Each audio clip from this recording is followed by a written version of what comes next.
नेकी का बदला। एक छोटा सा गांव था जहां एक नेक दिल बुढ़िया रहती थी।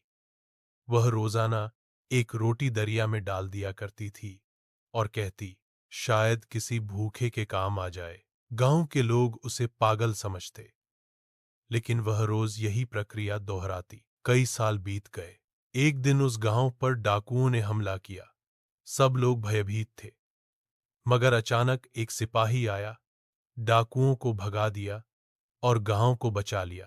जब लोगों ने उस सिपाही से पूछा कि वह यहां कैसे आया, तो उसने कहा, मैं एक मुसाफिर था, कई साल पहले भूखा था। एक दिन दरिया के किनारे बैठा तो एक रोटी बहकर आई। मैंने खाई और दुआ दी। आज मुझे लगा कि मेरी दुआ वापस आने का वक्त आ गया है।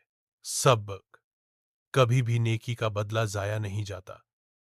वह किसी न किसी शक्ल में वापस जरूर आता है।